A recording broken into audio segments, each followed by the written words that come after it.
Welcome to 5 Points Blues presentation of Back to the Basics. Everything you wanted to know about Cowboys football, but were too afraid to ask. Here are your hosts, Nikki Harrison and Kristi Scales. Hello, good afternoon. Welcome to Back to the Basics. Everything you wanted to know about Cowboys football, but were too afraid to ask. I'm Nikki Harrison here with Kristi Scales, and joining us today for the first time, the great Mickey Spagnola. Make my debut on 5 Points Blue. All right. Yes, thank you. Thank you for joining us. Oh, this will be fun. Well, it is Super Bowl week. And I feel like Super Bowl week is always crazy. But today just so happens to be the anniversary of Super Bowl 30 when the Cowboys beat the Steelers 27-17. That's right. And so we brought Mickey in to share some Super Bowl memories with the Cowboys and beyond. And we're also have some questions that people have sent us on Twitter or via email that we'll attempt to answer. And then we invite people to call in. Nikki will give the number here to call in. And if anyone wants to share their favorite Cowboys Super Bowl memories. So, Nikki, get us started. All right. Well, give us a call, 214-872-2102. That's 214-872-2102. Okay, so I do have a quick question. I'm guessing that both of you covered Super Bowl 30, right? Oh, yes. Correct? Yeah, I think each of us did all three Super Bowls in the 90s. Yep. Wow. You know what I remember most about that? So, in the Cowboys travel department, lady name was Judy. She was Judy Martinez, as a matter of fact. And she put together a package to go to the Super Bowl for fans. All right? It was going to leave Saturday, day before the game, come back Monday morning. It was a charter flight, very efficient, very inexpensive, room, ticket, right? So I saw it, and I was like, Judy, you still have room on that? She goes, oh, yeah. And so I told my wife, I said, so do you want to go? And she had gone to Atlanta. And she goes, well, I don't know. I went to Atlanta. She goes, maybe I'll just go next time. And I looked at her and I said, you never know if there's ever going to be a next time. Wow. Yeah. Right? And they went and had a great time. And they certainly never regretted it that they decided. For sure. I'm glad Good thing she went because it's been 23 years. Yeah. Next time hasn't showed up yet. That's right. My memory about Super Bowl 30 was travel related in terms of helicopter because the halftime show was Diana Ross. Oh, wow. And back then I was not on the sideline. I didn't move to the sideline until 1991. I started in 91, and from 91 through 98 was the booth producer, along with Brad Sham and Babe Laufenberg, and before that Dale Hansen up in the booth. Well, the Super Bowl 30 was played in Tempe at Sun Devil Stadium, and the press box and the broadcast booth was so high in the air. Remember, Mick, how high Sun Devil Stadium was? I can tell you how high it was because in 1978, I covered a college football game there. Okay. And the elevator wasn't put in yet. Oh, no. Oh, no. So I can tell you how high because after the game, we had to walk all the way down on them ramps to get to the field to do post-game interviews. Took forever. Oh, my goodness. It was very high. Good thing I did that in my younger days. Yeah. For sure. That's when you needed a Fitbit. That's right. Exactly. I had a lot of steps, I'll guarantee you that. So Diana Ross was the halftime performer, and so for Super Bowl 30, and the big finale was she climbed into. First of all, they brought in a helicopter and landed it on the field during her her second to last song. She gets on the helicopter and they kind of strap her in, and she's not hanging off the edge, but she's on the edge, the door of the helicopter. Her microphone is still hot, and she's singing her final song as the helicopter goes straight up to about press box level. That's how high we were, and then went off in the distance and faded off as her song finished. But it went up, and I remember being eye to eye with Diana Ross high above Super Bowl 30. And one other helicopter story, and this relates to favorite Super Bowl memory. Super Bowl 27, which was the 92 season, played in 1993. KVIL Radio was the home of the Cowboys at the time. I was the producer, and we had the KVI helicopter. Everything was yellow. And so it was the KVI helicopter traffic during the week. Okay. And Douglas, our producer, will remember this.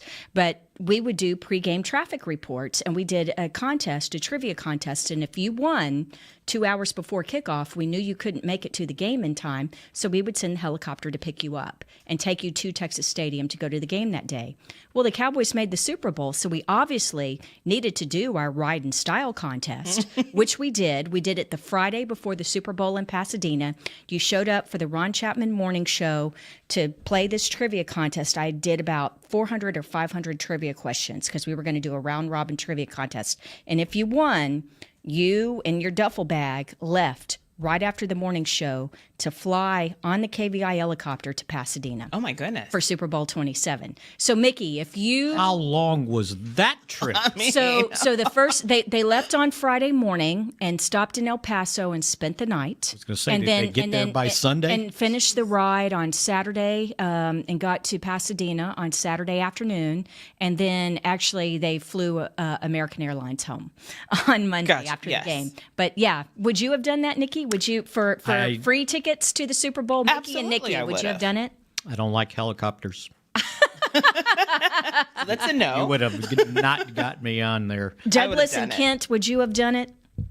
I'm pretty sure I would have. Oh, yeah. I don't we like were young at the helicopters, time. but I like Super Bowls more. Douglas, Douglas has heard this story. So when we first got back from training camp, when the Star opened, and they were doing a media day kind of helicopter rides out there, and they were getting ready to do the last one, and Rich comes up to me, Dalrymple, and says, he goes, "Hey, there's room on that last one. You're going to go up on the helicopter, right?" And first of all, I don't like helicopters. Right. Second of all, it was no more than 5 weeks since we had the bus crash going to training camp. Yeah. And I looked at Rich and I go, Rich, I think I'll just keep my feet on the ground. With my track record, I'll just stay right here. This one out. Yeah. Well, I have a question for the both of you. How has covering the Super Bowl changed over the years? Because it really does feel like a holiday almost. Has it always been this crazy, or has it just gotten crazier and bigger over the years? Crazier and bigger, but I'll let Mickey address it. Probably both, but I think only because there's more ways to cover it. There's more entities out there that kind of got their hand in it. It was always big. It was somewhat crazy, and I think crazy probably started happening mid to late 90s. The media day, which is tonight, by the way. It used to be on Tuesday when the two teams would first be available to interview. And it went from being a media day to basically,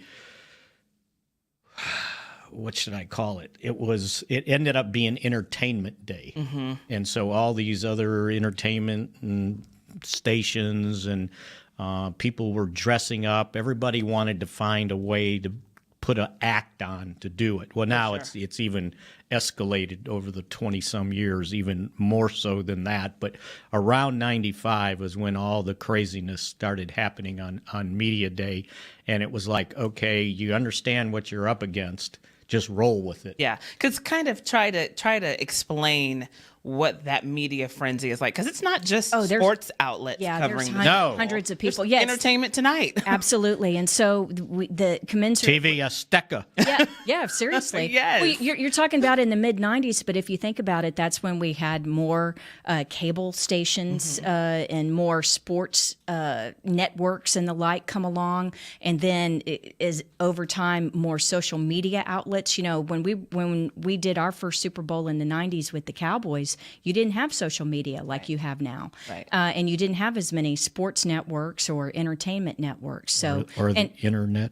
Or internet. And so everything's so instantaneous. And the other thing is, but you had FM stereo. Oh, there you go. Well, we did for KVIL and Cowboys. Not in my car. Nobody else did, but we did. Mm-hmm. So it's turned into an extravaganza, and finally over the years you learned going to the Super Bowls that Tuesday was not a day for serious football. So you just kind of rolled with it and tried to figure out, okay, how do I cover this without being serious? Because there's nothing serious going on here. Then the players started to understand, and they start bringing video cameras, and they're videoing, because they would put about I don't know, say 8 players on a podium. And then there was a main stage where the coach would speak, and then the quarterback, and then the other players would be on these podiums, and the rest of the guys would just mill around, or they put the coaches in the stands, and you'd go sit around a row and listen and things like that. It turned out. I mean, the first one we went to in '92, it was at Dodger Stadium, as a matter of fact, outdoors on the baseball field, out in the outfield, when the Cowboys first did theirs, which was kind of cool to get into Dodger Stadium. But after that, it ended up being an indoor deal, and it was showtime. Yeah. Gotcha. Now, because I mean, even though, like you said, there's so much that becomes entertainment, how do the coaches and staff keep the players from getting distracted? Because they still want to win ball games. And you're right. And so the first time it might have been a shock. After that, and after people had been, it's like, okay, here's what's going to happen. Just be prepared. Roll with it. It's going to be some nonsense, so don't get hung up. Like I could remember the one year the lady from TV Azteca showed up with a white wedding dress, mini dress. What? Mini dress. Mini dress. All right. And basically in Tom Brady's interview, it was like, would you marry me? Oh, my goodness. Are you kidding me? So that kind of epitomizes the craziness that took place. And so you just tell the players, you don't get upset. You never know what they're going to ask you. And then, NFL Network came along in the mid-2000s. And now they're going live, and so they're getting their microphone up there, and it's like they would dominate talking to some of the players, and you couldn't get a word in edgewise, right? So, and then all the radio stations started going. So, it was a serious. They should have called it Media Circus, not Media Day. Yes, sounds like it. Right. Okay, I actually have a question from one of our viewers. Matt in McKinney asks, thank you, Matt, how much do players that play in the Super Bowl get for the Super Bowl? Depends if you win or lose. Depends if you win or lose. Lots. So if you win, it's $118,000. Okay. And if you lose, it's $59,000. Wow. I bet a lot of people didn't know but that all adds up. Hang on, I have it. Which, by the way, I did a thing a couple weeks ago. The $59,000 is $8,000 less than the winners of yesterday's Pro Bowl made. Yeah. So really? How about that? Wow. That's right. Yeah. So for the Pro Bowl, the winners, so the AFC players got $67,000, and then the Cowboys that participated. Actually, you don't have to participate; you just need to be named a Pro Bowler. Exactly. I think if you have to pull out, then you get in the middle. Yeah, they actually get $34,000 for the losing team. So Zeke and Dak and Leighton, all the guys that not a bad played yesterday. Gig. But to go a little further on Matt's question. Okay. In the wild card round, the Cowboys and the division winners in the wild card round got $29,000 each, and the wild card entry teams, the one that qualified as wild card non-division winners, got $27,000 for that game. In the divisional round, every player on every team gets $29,000. Okay. The conference championship game is $54,000. Win or lose. Wow. So the Rams, the Saints, the Patriots, the Chiefs, all those players got paid $54,000 for the conference championship game. And again, if you win on Sunday, and this year, it goes up a couple $1,000s every year. Oh. And so it's $118,000 to the winning team this year, $59,000 to the losing team. If the Cowboys, who played in the wild card round and then the divisional round, they got $29,000 for the wild card round, $29,000 for the divisional round. If they had gone all the way and won the Super Bowl, then each Cowboy player would have received an additional $230,000 this year. But see, Nick, what you need to understand is after the 17th week of the season, so you get paid 1/17 of your total salary. Okay. Each week. So for during the regular season. During the regular season. So the playoffs, you're not getting paid. A lot of these guys are taking a pay cut to play those games. Yeah. I'll share this with They're you going to here. take a pay cut because if you've got like a $5 to $10 million base salary, you're losing money playing an extra game because you're making basically chicken feed. Yeah, I wrote about this. Basically, in relative terms. Yeah, on 5 Points Blue, I wrote about this. So, for example, let's take DeMarcus Lawrence, who had the highest base salary this year. He was playing on the franchise tag of $17.1 million. Okay.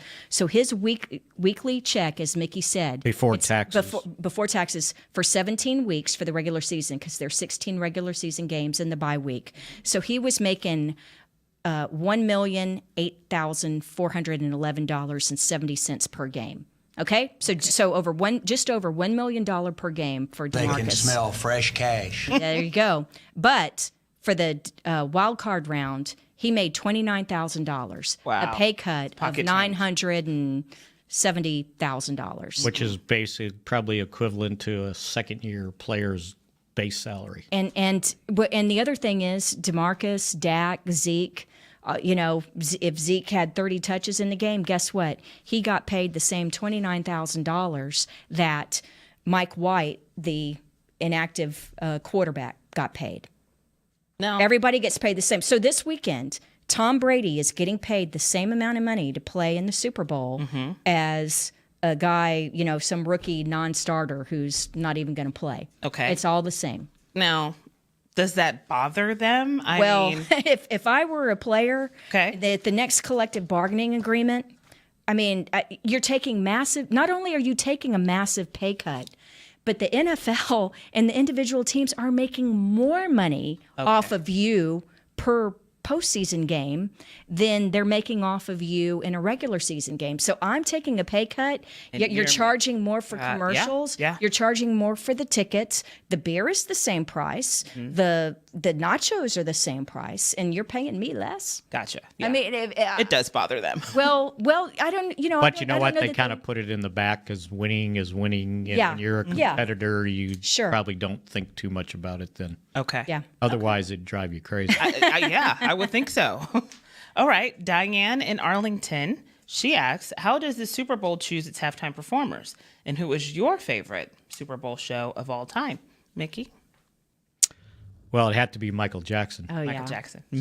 At the Super Bowl 27 in Pasadena. Yeah. That was pretty strong. It was. Is that your favorite too? Actually, I do like it. But my favorite that I remember has to be Beyonce. Oh, Beyonce? Yeah. Oh, I remember Michael Jackson, but it's like I was little. Yeah, Beyonce. What do you mean you were little? I was little. I love Beyonce. I was going to say my second favorite is Prince. Yes. And I loved Gaga. Gaga was great too. Good. Gaga was so good. Prince was one of the, that was in Minneapolis. No, it was in Miami. It was in Miami. Oh, Miami because it rained. Because I remember, Minneapolis. That's they did a Minneapolis. Kind of I think they did like the Thursday press conference, or they did a walkthrough for the performance. And me and my buddy were coming back, walking down the street from eating lunch, and we saw these big black limos, and they were pulled up right to like a back door to the convention center, right? Well, it was Prince, and they didn't want him to walk very far, so he opened the door and took like 3 steps and got in the limo, and we saw him walk out and get in the limo, and they whisked him away. Seriously? But he was really good. He was good. Oh, yeah. Was that the one it rained? Yeah, Yes. it rained, and he did Purple Rain. He did Purple blink. Rain. Did not blink. That was good. He didn't allow the rain to cause him to drop a touchdown pass in the Pro Bowl either. Yeah, and to answer the If you question, were watching. to answer the question, that's something that the league works with the artists, but it's also in cooperation with sponsors, because like Pepsi, for example. So it's something that they work on all year. They're having a harder time to get them signing groups now. Because before it used to be, ooh, this is big. Right. I can promote my stuff. Now it's like, I don't think they're paying me enough to make this appearance. Hey, by the way, after Nothing 9/11, against wasn't Maroon. it U2? Is it U2. Maroon 5 or whatever? Yeah, Maroon 5. 9/11, the U2, that was a pretty U2 memorable after one. 9/11, that was a fantastic one. That was about 4 months after after the terror attacks. The other thing is, when I mentioned sponsor stuff, I'm not going to say who the artist is, because I don't want to give too much stuff away, but I know that one of the top selling and top ticket sales for concerts has never done the Super Bowl, because this particular artist is sponsored by a soda that is not Pepsi.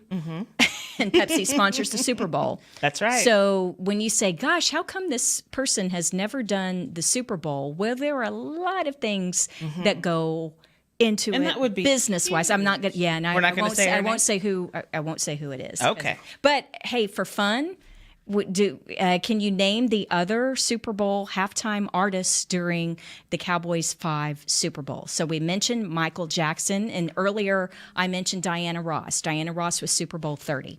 Does anyone remember who was Super Bowl 28, which was the second of the 3 Super Bowls for the Cowboys in the 90s, and it was in Georgia at Atlanta in the Georgia Dome? James Brown? No, it wasn't, but it was it was country. no idea. It was country. It was the Judds and Travis Tritt and Tanya Tucker and Clint Okay. Black. Should have been James And then Brown. I also looked it up just because I knew we were going to be sharing Super Bowl memories, and the Super Bowls in the 70s get short shrift because for the Cowboys. The Pointer Sisters. Actually, it wasn't the very first one. they Super played Bowls afterwards, Yeah, they did. after They did a party. Super Bowl party. But 1972, Super Bowl 6, January 1972. So this is when the Cowboys won the Super Bowl after their 1971 season. The halftime show, and this was at Tulane Stadium in New Orleans because the Superdome had not been built yet. The halftime show was a salute to Louis Armstrong. Okay. And Ella Fitzgerald performed at halftime, Oh, seriously. along with a person who just passed away last week, Carol Channing, Wow. and the greatness of Al Hirt. And I know there are some people saying, who is Al Hirt? That's Hirt, H-I-R-T, and he's a great trumpeter out of New Orleans, jazz and that. And then the U.S. Marine Corps drill team. And then the other Super Bowl that the Cowboys won, and this would have been after the 1977 season, so January 15th, 1978, also in New Orleans, but now the Superdome had been built. This is the first time a Superdome was played indoors. And it was halftime show From Paris to the Paris of America with Al Hirt, our favorite trumpeter, and Pete Fountain, who's one of the great clarinetists. He's a jazz clarinet guy. So and the Tyler Junior College Apache Bells. Really? So, but in the 70s, the halftimes were not what they, Are it was today. like Up with People Or and the all that national kind of anthem, because they would bring in bands. And I remember Yeah. one year, I want to say when it was in early years in New Orleans, it was like the Grambling or Southern University bands played, and might have even done halftime. Wow. Yeah, it Yeah. was Look just how a big band. it's gotten. Yeah. Yeah, yeah. There was It's girl like, who's oh, you singing guys that are anthem. close here? Yeah, just take a bus and Yeah. we'll let you play. Super Bowl 12 was a local girl from Northeast Louisiana University named Phyllis Kelly. Shout out, Phyllis. That's amazing. I mean, because it has just quadrupled in size, basically. Yeah. It's amazing. I have one more question. Brittany from upstate New York. She says, this is a good question. When is the Super Bowl going to return to Arlington? Well, not before 2025 because they've got them booked through 2024. All right. Yeah. And so that would be the earliest. And then what happens is if somebody else builds like a new stadium, then they're going to get in the rotation right away. Okay. And so I think we've about built all the new stadiums they can at this point. Because the Rams will have theirs in a couple years. Yeah, they're in 2022, so they're going to get 2022. Super Bowl 56. Yeah. And then Atlanta's getting theirs Atlanta this year. got theirs this year. This is their third, but they got it because they built a new stadium. So if you build a new stadium, they will give you a Super Bowl. So Interesting. this year, Atlanta Super Bowl 53. Next year is South Florida. Okay. So the home of the Dolphins, Because Hard Rock Stadium. they redid the stadium there, put almost a Wimbledon type roof on it to protect the fans because the last time they had it there it rained. Correct. And it was a disaster. Yeah. And then the year after that, it's going to be in Tampa, Florida, at Raymond James Stadium, which is home of Which the I don't understand Buccaneers. that. Yeah, and then Is that an outdoor? That's Yeah. outdoors. And it's not new. That's the one with the pirate ship in the end zone for the Buccaneers. Yeah. 2022, as we mentioned earlier, the new Los Angeles Stadium, which is the home of the Rams and the Chargers now. And then 2023, it goes back to Arizona, to Glendale, Arizona, Super Bowl 57, and then New Orleans in 2024. Where it should be every year. Because it's just a great place. It's the just city's yeah, a great you don't place to host it. There's no driving. The teams stay downtown. Mm-hmm. You don't have to take a half-hour bus ride to go to the Wednesday and Thursday morning press conferences. You walk to all the restaurants. You walk to all the hotels. It's a great city. It's just perfect. Walk or stagger. Well, which way you're going. If you're going out, you're walking. If you're coming back, you're staggering. And the Cowboys won their first 2 Super Bowls in New Orleans, so it's Okay. always been a good luck place for one outdoors at Tulane Stadium and one indoors at the Superdome. So Very cool. So, Patriots Rams on Sunday. Is this a good matchup? How you guys feel about it? Yeah, I think it'll be a fun deal. A team that's been there before, A lot. against a team that's never been there before or hasn't been in since the 70s. So yeah, I think it'll be St. Louis Rams don't St. count. Louis, yeah. Oh, the St. Louis he's only Rams. counting Sorry, Los I was Angeles thinking Rams. Los Angeles. He's only counting Los which I Angeles. don't ever. Did they make it as Los Angeles? Maybe they did once. Yeah, Vince Ferragamo versus the Ferragamo, Steelers. right? Yeah. So yeah, I think it's a neat matchup. I think it's a, kind of. I'm not saying the Patriots are old school football, but it's Okay. a little bit more conventional compared to what we think the Rams are. But what the Rams are is they run the football, and one of the reasons why they are where they are right now, because regardless of if you think they have this Star Wars offense, they run the football. Okay. And that's why they beat the Cowboys, right? 273 yards rushing. They're still gaining yards. Yeah. And the last time the Cowboys had played the Rams in a Super Bowl, in a playoff game, they ran right over the Cowboys. Wow. And it was the same story. Same formula. Eric Dickerson ran for 240 some yards against them. Yeah. So yeah. It'll be. I think it's a neat deal to see a team that hadn't been there since 2003, 2004, finally make it back. Okay. What about you, Kristi? The only Super Bowl that I've been to that I haven't covered as a member of Cowboys Radio was down in Houston in 2002, and it was the start of this Patriots run with Tom Brady and Bill Belichick, and they beat Jake Delhomme. The greatness of Jake Delhomme and the Carolina Panthers.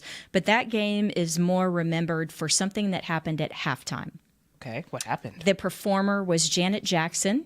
Oh, And she was joined on stage by Justin Timberlake, and we had the little wardrobe malfunction. But I'll tell you, so the overflow media, the press box can't fit all the media people. So the overflow media is like in the upper corner of an end zone, like the top 300 or 400 level, whatever, the corner. And so halftime had just ended, and I was sitting not on the aisle, but the next seat in, and the guy next to me was with the Arizona Cardinals. He was a PR assistant, and he was there helping out. And so he comes, the third quarter is about to begin, and I'm like, dude, you just missed the streaker that ran onto the field. He's like, what streaker? They didn't show it on TV. I'm like, no, they don't show it. But a guy, they're slow kicking off. He's like, well, I don't know what happened at halftime, but everything is in a tizzy down with the NFL and in the press box. Something happened during the halftime show. I'm like, what happened? And I didn't know until the next day about Janet Jackson. Serious. Well, you're in the upper level. And there you was weren't no watching, Instagram or Twitter. Yeah. No. And so anyway, so that's what I remember about that. But that actually changed broadcast history. Yeah, it did. Because of the huge fine that was levied, in which CBS TV, which had it at the time, appealed. But I worked for a radio station, KVIL, and then K-Love, which were part of the CBS family. And we didn't even guess if it was James Taylor or, whatever great artists we had. We no longer could do anything live because they were so scared of getting fined for, what had happened with Janet Jackson, and everyone was walking the straight and narrow because the FCC was, threatening all this stuff. And so anyway, but I think I'm going to go with the Patriots this weekend. Going with the just Patriots. because, the Rams, I don't know, maybe still a little stuck on what happened in the divisional round, and I'd kind of like Belichick and Brady. I know they're like they're the Emperor and the Darth Vader of the NFL, but just to kind of flick away these young kids and show them how it's really done. Who do you have, Nick? Well, I'm kind of with Kristi on this. I'll go with the Patriots just because I've been unsuccessful going against them. So is a lot of other people, too. Teams and money. Douglas, who do you and Kent have in there? Well, Ken has his headphones on. But no, I earlier went with the Rams. I want Wade Phillips to get another ring. Yeah, that's true. Yeah, that's the one reason to vote for to go with the Rams, because there aren't any former Cowboys players that are participating this weekend. There's no former player or coach with of the Cowboys that's with the Patriots now, and then you have the Wade Phillips tie-in and the Skip Pete tie-in. That's right. Who's the running backs coach? So was the question, who do you want to win or who's going to Yeah, win? make your pick. Combined it. And who did I'm you not say going you're against. I'm not going against the Patriots. Just the way I said it in the game at Kansas City. There's no way. I learned my lesson a long time ago picking against them. So That's right. if I'm wrong, I'm wrong. But I think the percentages are with me, or like at least you past said, percentages, right? A couple weeks ago, what they have done is so remarkable. Belichick and Tom Brady. I mean, Yeah, each of them have been to 9 Super Bowls. Yeah, they have. But the rest of that team, there's a lot of guys that hadn't been to a Super Bowl, right? Yeah. I mean, I guess pick the Rams. Maybe one or two, right? One or two of them. Hey, as long as he's throwing to Julian Edelman and Gronk, you know, so Wow. It'll be fun. It'll be fun to watch. And of course, the commercials. sure. No, I love that. Yeah, that's fun. That's the thing, though. You can never take a break from the Super Bowl Nope. because sometimes the commercials are just as entertaining. Absolutely. As the game itself. Absolutely. So do you sit home and watch it, or do you go to a party or throw a party? I sit home and watch it. Sometimes we've had a party, but I prefer to not, because then you really can't sit and watch it because you're entertaining your guests. Yeah, where I'm having the Cowboys radio crew over. Oh, that's awesome. So, yeah, and what happens is Brad and Babe and I, by the middle of the third quarter, we kind of end up calling the game, even though the Cowboys aren't playing. So it's kind of funny. It was kind of hard for me to break down and go to a party. I think I had gone to every Super Bowl from 1988 Seriously, season Nikki? till the one at AT&T Stadium. That was the last one I've gone to. Really? And so after that, it was like, okay, I can't just go to a party. I got to watch it, right? Even if I have to sit there by myself and watch it, right? I'll do that. And then I had a friend that they were having a party at the restaurant, and it's like, no. And they go, oh, no, come on, we want you to be there, you know. And I said, okay, there's where the big screen is. There's where that table is. I want that seat right there, right? And I want the volume on. Okay. And then I had a friend sit next to me so no one would distract me. There you go. And Nikki, just take the game, and then you can go back and watch it later. This might have been That's what I before do. DVR was really, really important, right? And so I did, and so then it was okay, but It's not the same. I'm not good at a party like that. Yeah, they'll just think, Well, 'cause oh, you that get guy's distracted. he's a stick in the mud, you know, Give him not red paying wine, attention he'll be to good at a anybody. party. Yeah, And get off my lawn. so maybe I'll break down and go to a party this year. That'll be fun. Well, Mickey, we're out of time. Already? I tell you, this show flies by, especially when we're having good chat and good stuff to talk about. We thank you for joining Sure, us. it was so fun. much. This Anytime, can't be let the me know. last time. Promise. Yes, absolutely. Awesome. Well, Me and a microphone? Come on. Well, thank you again, and thank Okay. you for joining us. We'll see you next time right here on 5 Points Blue. This has been a production of 5 Points Blue, DallasCowboys.com, and the Dallas Cowboys Football Club. How about this, Cowboys? Yeah!